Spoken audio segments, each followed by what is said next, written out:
It's kind of crazy to see your dream car right in front of you, especially when you're parked right next to it. Mine, and hopefully one day that will be mine.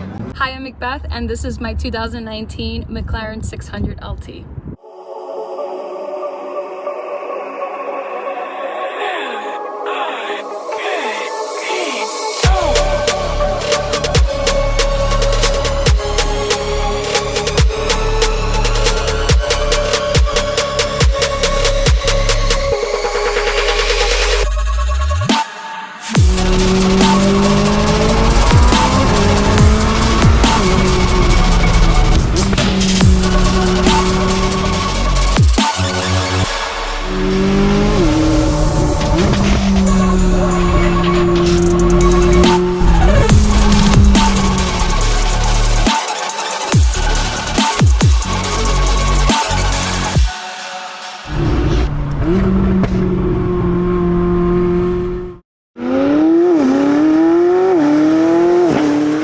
Right off the bat, I want to say thank you to everyone who supports me on all my social media platforms. If it wasn't for you guys, I literally would not have this car. So thank you. So I do have a notebook full of things that I want to say and I don't want to forget them. What is that?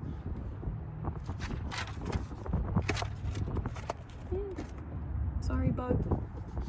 You guys saw that, right? One of my favorite things about this car is the actual top exhaust. These things remind me of Bulbasaur, and they actually shoot flames. One that McLaren is super smart for is making this splitter a matted finish, because when the flames shoot, it kind of comes up this way. And if it would have been all gloss, it would have melted it by now. But this is awesome and so fucking sexy. You also have these blades that come down and make it look so aggressive. Like, you can tell that this is a McLaren from a mile away. And not to mention the very aggressive diffuser on the back. This Mclaren 600LT is a MSO spec, and that stands for McLaren Special Operations. It's a program that McLaren offers to their customers to personalize their own McLarens. For example, if you want a Helios orange like this car is, you would have to do MSO. I hope no one's like staring at me making this video. This car was sitting at the showroom in Philadelphia, McLaren, for about 2.5 months, and it was about to get moved until I came along. People did not want the car because it has no warranty, and if you're a supercar owner, you know that you don't want to do that. If you know anything about supercars, they break and they're expensive to fix, and when you don't have warranty from McLaren, that's just going to be a really hefty cost, because when things break, it's like a minimum of $3,000. I had my windshield that stress cracked, and it was on the Saturday of my master technician for McLaren. It was his wedding. So I was like waiting until he was done, and then we had the after party. I was like, hey, by the way, windshield is broken.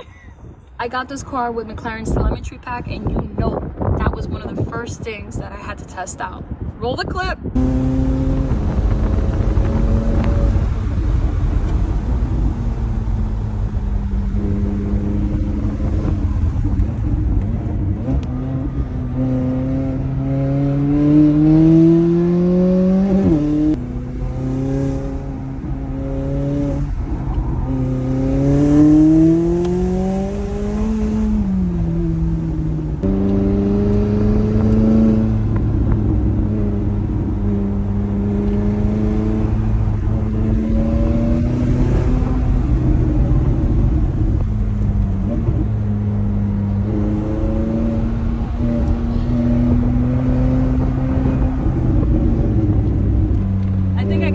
My tire pressure.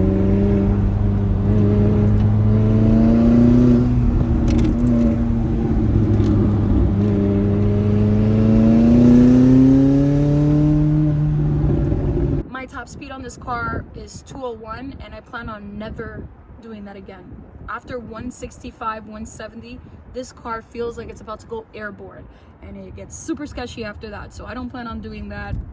Not for me. One of the things that I do want to say is that I bought this car to drive it. I did not buy it to baby it. One thing that McLaren hates, like the car itself, not the company, like the car itself, they're meant to be driven. And if you're gonna buy it just to keep it in the garage, don't buy a McLaren, go buy something else. McLarens like speed, they like to go out, they like to get rough. Everything else has been cosmetics, such as PPF, ceramic coating, and decals. The car is very low, so I've also had to touch up my splitter and my front bumper because of all those pebbles. So it's expensive. She does come with the P1 Alcantara carbon fiber bucket seats, and they are surprisingly comfortable for the first hour. After that, it's not so comfortable. It is not. It is not. I spent about 2 years looking for the perfect 600LT. At first, I was looking at 570s, but I was like, nah, that's just not it for me. I gotta give myself like a big girl car. I did do my research with the 600LT. I believe 175 were produced and 70 of them came into the United States. Now, I have no idea how many are not crashed. So I have no idea how many still remain. I just know that I'm one of the few with a Helios Orange 600LT in America. Story time. So before I got this 600LT, I was interested in a purple 600LT that North Jersey Mclaren had. At the time I was in Florida, so I had texted the manager and I told him, hey, I saw that you have this 600LT. I think it's really pretty. Do you mind if I come see it? Whatever, I'm gonna be there in like 2 to 3 days. I'll fly back out. And he goes, well, I don't think that you're serious about buying a Mclaren. And I was like, oh, okay. He was more upset that I didn't know the color code for the car. I know now that it's called Lantano Purple. I don't give a fuck. I don't give a fuck. Purple is purple, yeah? Some people look at this car and they think it's orange. Some people look at it and they think it's red. I don't give a shit. It's whatever color your eyes see, right? It could be blue for all I gave a shit. So I purposely avoided going to that dealership when I was buying my 600LT because I just felt super disrespected. And if only you guys knew, this supercar world is a very shady, shitty place to be. When you're new and you don't know anybody and you're trying to get your feet wet, everyone and their mother is gonna dig into your life. Everyone's nosy, everyone's cheating on each other, everyone's, you know, trying to figure out how they get their money.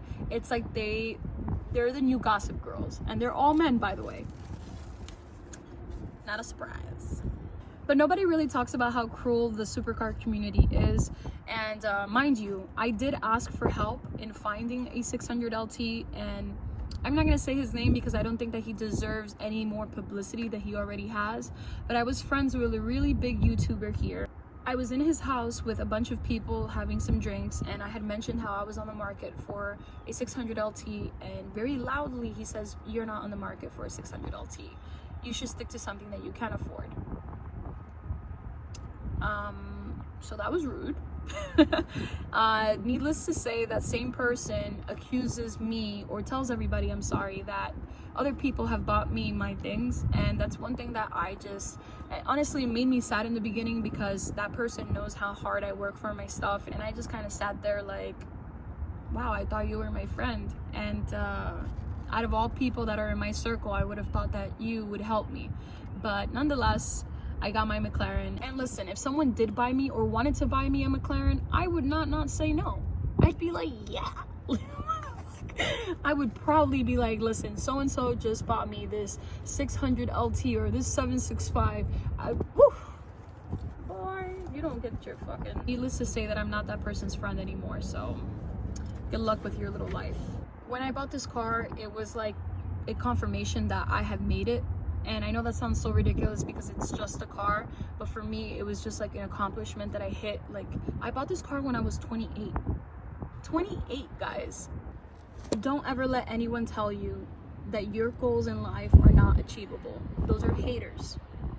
Those are haters. That's all I have for you guys today. I hope you guys enjoy the rest of your day, and I'll see you guys in the next one. Bye.